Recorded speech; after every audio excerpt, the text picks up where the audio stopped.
Ngayon, kumustahin naman natin si dating PNP Chief General Nicolas Torre III. General, magandang gabi po sa inyo. Magandang gabi, ma'am, at magandang gabi sa inyong mga tagapakinig at tagapanood. Okay, General Torre, naku, na-miss ka namin at buti na lang ay nakasama ka namin ngayon. Kumusta na po ba kayo after nyo po mag-step down as PNP Chief? Okay lang naman ako. I'm still here. I'm just finishing my vacation and it will end on October 31. So I'm reporting back to duty on the next day. So ilang araw, ilang linggo na po kayo nakabakasyon, kaya napakaganda ng aura ni General. Maaliwalas. Maaliwalas. Nasa ibang bansa thank you, po ba kayo? At medyo Opo. nakabawi-bawi ang ating katawan, nakabawi-bawi sa stress, and I'm very thankful. Alam niyo naman na pag may mga nangyayari, there's always things happen for a reason, and it turns out well. And General, medyo nabawasan ba yung stress nyo? Siyempre, kahit paano, nawala yung spotlight. Noon dati, nakaupo kayo sa posisyon. Nako, wala na kayong ginawang tama eh. Pero ngayon po, medyo napahinga kayo. Hindi, pero di ba laging yung mga critic eh, laging sasabihin, ay nako, ano naman yan, pag may ginawang mabuti, may sasabihin pa rin. Pero ngayon po, ano masasabi nyo na kahit paano, nawala na yung attention po sa inyo? Yeah, nagkaroon ako ng oras para sa iba-ibang mga advokasya na malapit sa puso ko. So, nasabi mo nga na wala na tayong ginawang mabuti, lahat na lang ay palagi may critic. Opo. Kaya on November 16, plug ko na kaagad, I'm organizing takbo laban sa mga bully because that is one thing na malapit talaga sa puso ko dahil experience ko ng personal yan. Bata pa ako, binubuli na ako dahil sa kulay ko nga. Dahil hanggang ngayon naman, nakita nyo, maitim ako at mas darker ako than the average Filipino. And yan, naging rason ng pagkabuli at hindi lang siguro ako yan. At definitely maraming mga kabataan ang nabubuli niyan. At ngayon matanda na tayo, PNP na ako, binubuli pa rin ako. So may iba rin sigurado sa kanilang workplace ay nabubuli rin kung kaya't kailangan natin i-surface na ito at matugunan ng ganitong problema. Ito pong in-organize niyo. Kayo po ang nag-organize? So may kasama pa kayong mga ibang grupo para po dito sa inyong takbo? Ano po? Laban sa bullying. Yeah.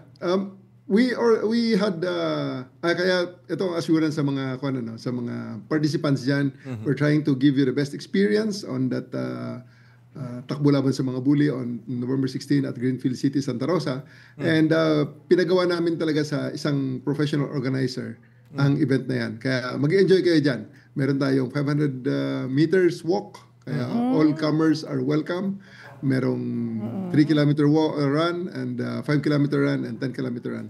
Marami tayong mga gift packs, loot bag para sa mga magpa-participate. And they can join online dyan sa scan lang nila ang QR code na nandiyan sa TV.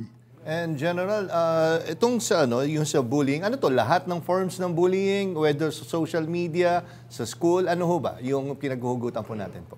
Yes, salamat sir. Pati yung social media, grabe ang bullying ngayon dyan at mukhang hindi pa natin na-address. And thankfully, thank God, I got word some 2 days ago na yung mga nambully rin sa akin when I was the director sa ADG pa at that time ay nalabasan ng warrant. Iko-confirm ko lang muna dahil wala pa ako natanggap na confirmation, formal communications doon sa korte na pinagsampahan ng kaso. Pero may isang vlogger na talagang bully ang nagkaroon ng warrant. So I do hope na sa nangyari ito,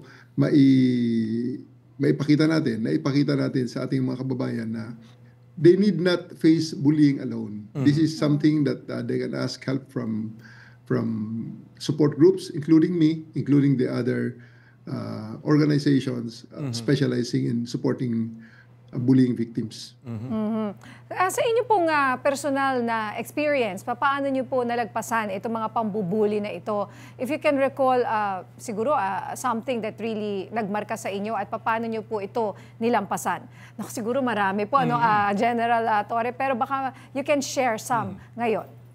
My mother is a teacher, my father is a PC non-commissioned officer. Ironic nga yun na ang tatay ko sundalo, nabubuli ako. Pero na early on na-realize ko na pag binubuli ka, hindi ikaw ang problema. Ang bully ang may problema.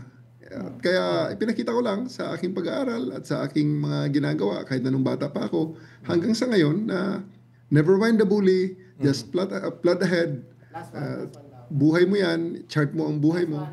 Huwag kang paapekto sa bully at pag sila ay lumampas at lumabag na sa batas, pwede mo silang dalhin sa korte gaya ng ginawa ko dito sa vlogger na talagang nang bully sa akin. At marami pa yan sila na finailan ko rin ng kaso. I do hope that one of these days, ma-surface din ongoing trial ang isang bully na abogado rin. At yun, ongoing na ang trial namin para sa isinampang kaso isinampa ko sa kanya. And that this way, I want to show to the other people who are being victims of bullying, who are victimized by bullying, especially and including yung online bullying, na may magagawa tayo na legal and within the bounds of the law. And General Torre, pagbalik niyo po, we know that you're still active in the police force. Ano po ang plano ninyo pagbalik niyo sa inyong bakasyon? Ako ay isang pulis lamang sa 220,000 na population ng pulis ngayon. And isa lang akong pulis. So, napakarami pa ng mga pulis na naiwan na nagsiservisyo ng marangal at matapat sa ating mga kababayan. On my part, I will just wait for orders kung ano ang sasabihin ng organisasyon sa akin, ng aking mga supervisor sa akin. So, I'll just report to the Personnel Holding and Accounting Unit for waiting for the orders. So wala pa po kayong naririnig o baka meron kayong napupusuan na gusto nyong gawin ngayon? Well, ito isa muna tong yung run against bullies, and that will be on November 16. And many other advocacies na isusunod ko rito sa ating adhikain ito. Okay, maraming salamat po, General Torre. Ramdam po namin yung passion nyo towards this advocacy. Kitang-kita sa pananalita. Again, maraming salamat po, General Torre. Mabuhay po kayo at magandang gabi. Magandang gabi ho. Maraming salamat din sa inyong tagapakinig at tagapanood. Good evening.